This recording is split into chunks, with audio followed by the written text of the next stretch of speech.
시청자 여러분 안녕하십니까, 이영풍 TV입니다. 국민의힘 당원 게시판 사태가 지금 그 파문이 가라앉지 않고 있어요. 왜냐하면 이 실체가 있는 거거든요. 누구 이름인지는 이름이 나와 있습니다. 이미 뭐 한동훈, 진영구, 진은정 뭐 등등, 장모, 뭐 어머니, 뭐 자녀들 이름 나와 있는데 그 사람이 맞느냐?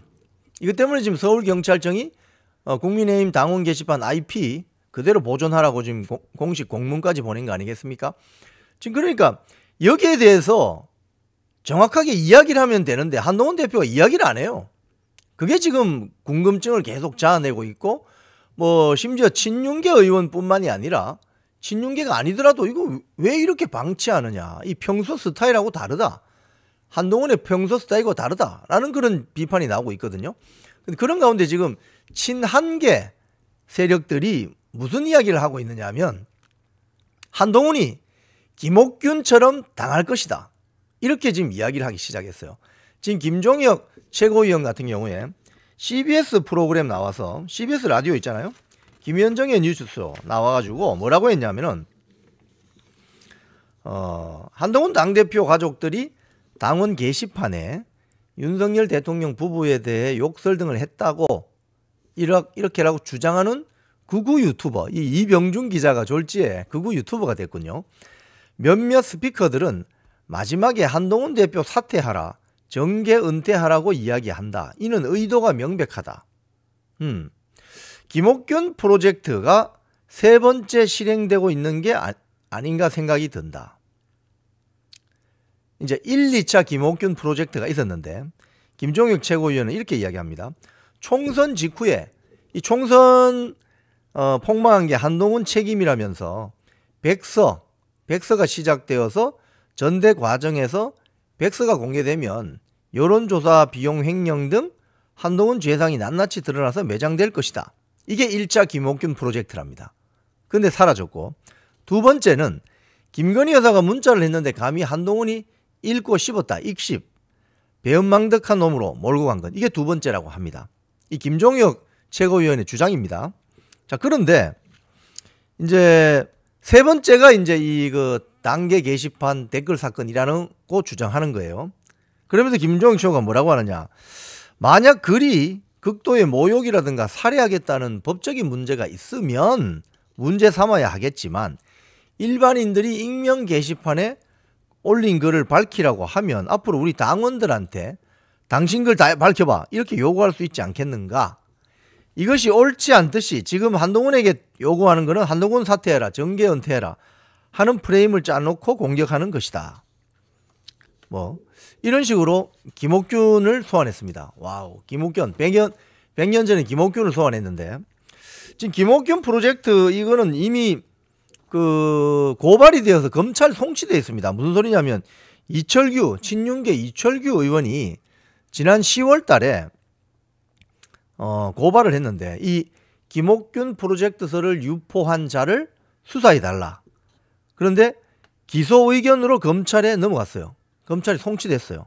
그래서 서울경찰청이 이런 국민의힘 당대표 선거 과정에서 지난 7월 달에 있었던 거기서 김옥균 프로젝트가 가동될 것이다, 이런 찌라시가 돌아서 이 퍼뜨린 5명이 있습니다.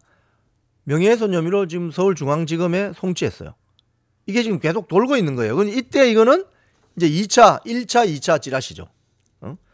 자, 여기에 대해서 홍준표 대구시장은 뭐라고 하느냐, 이 게시판 이 사태에 대해서 이렇게 이야기했습니다.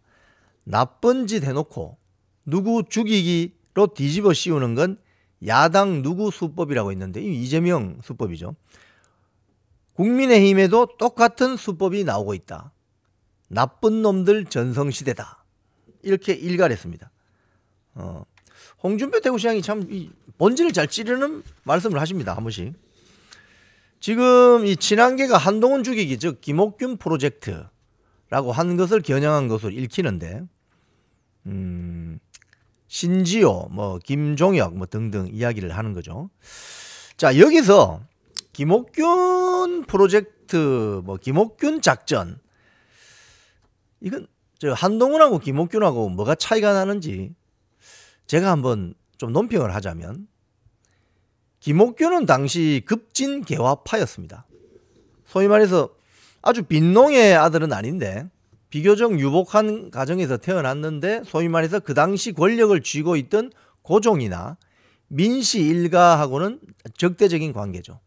그래서 소위 말해서 노론 주도의 위정척사파들하고는 다른 거죠. 그래서 젊은 혈기에 급진적으로 개화를 하자. 단 일본의 힘을 빌어서 개화를 하자. 이래서 갑신정변을 일으킵니다. 그런데 일종의 쿠데타를 한 거죠. 그래서 뭐 노론 일파들을 뭐 척사를 하고 뭐 이렇게 처음에는 성공한 것처럼 보였지만 3일 만에 다 도망가게 됩니다. 왜냐하면 이 국민들이, 조선의 백성들이 일본 대사관에 가서 뭐 돌을 던지고 난리가 나거든요. 그러니까 김옥균 등이 일본을 너무 몰랐던 거죠. 모르고 일본의 힘을 등에 업고 조선을 개화시켜야 되겠다. 급진 개화파죠. 그런데 김옥균이 꿈꾸었던 세상은 나름 이유가 있습니다. 이 망해가는 조선을 살리기 위해서 급진적으로라도 개혁을 해야 된다.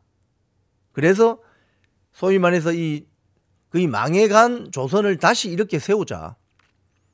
개화를 해서 위정척사 하지 말고 개화를 해서 조선을 새로운 나라로 바꾸자. 이 젊은 소위 말해서 홍씨들이 또 있잖아요. 이 대부분 보면 중국의 아버지 따라 중국의 통역관으로 갔던 아버지 따라 갔던 그 후손들이 많습니다. 김옥균 홍씨들도 있죠. 뭐 거기 쭉 있습니다. 그래서 이 젊은 그룹들이 정말 조선이 망해가는데도 저렇게 혼자 꿀 빨고 있는 노론 세력들을 엎어보려고 한 것이 갑신정변의 실체입니다. 다 실패했습니다. 철저하게 실패했습니다. 김옥균 같은 경우는 민비 세력이 보낸 홍종우에게 암살당해서 시신이 양화진으로 와서 온몸이 절단되어서 거기다가 뭐 대역죄, 역도 이런 식으로 해도 거의 뭐 부관 참시가 아니고 막 효수를 당합니다. 효수를. 완전히 그냥 흔적이 없어져 버리는. 그래서 조선이 급진 개화가 실패하면서 근대화에 실패하게 되는 그런 비극적인 참사를 겪죠. 자, 그러면 한동훈의 꿈은 뭐죠, 도대체? 한동훈의 꿈은? 지금 여러 언론 보도를 보면 한동훈의 정치사당이나 뭐 정치적인 멘토들을 보면 거의 강남 좌파들이 많은가? 이런 지적들이 많잖아요. 언론 보도를 보면. 그럼 국민의힘 당이 좌파 정당입니까? 최소한 좌파 정당은 아니잖아요. 그렇다면 한동훈의 꿈은 국민의힘에서 꾸어야 되는 게 아니고 민주당이나 정의당 가서 꾸어야 되는 게 맞습니다. 그동안 이 언론 지적들을 보면 뭐 김경률, 마리 앙뚜아네트부터 뭐 등등등 이야기 나오는 거 있잖아요. 뭐 보면 한동훈 주변은 약간 강남 좌파, 캐비어 좌파들이 많이 이렇게 있는 것 같다. 그러면 왜 꿈을 국민의힘에 와서 꾸느냐? 차라리 민주당이나 정의당 가서 꾸는 게 낫지 않나? 진보당이나. 그런 측면에서 한동훈의 꿈이라는 것은 국민의힘 정치 플랫폼이 탄탄해 보이니 윤석열 대통령의 힘을 빌어서 법무장관도 됐고 또 비대위원장도 됐고 당대표까지 됐는데 이제 꿈은 뭐겠어요? 대통령이죠. 최소한 갑신정변을 일으킨 김옥균은 자기가 왕이 될 생각은 하지 않았다고 봅니다. 자기가 사랑하는 조국, 조선을 개화시켜서 근대화된 나라로 만들자고 했던 젊은 그룹들이 스크럼을 짠 것이지 지금 한동훈과 그 친한계 세력들처럼 한동훈을 대통령 만들자. 그래서 우리가 다 먹자. 최소한으로 이런 꿈은 아니지 않나.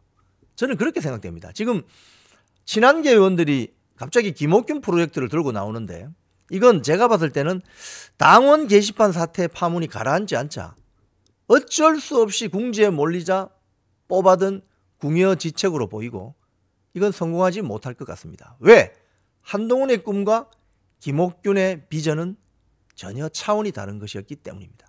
지금까지 이영풍TV였습니다.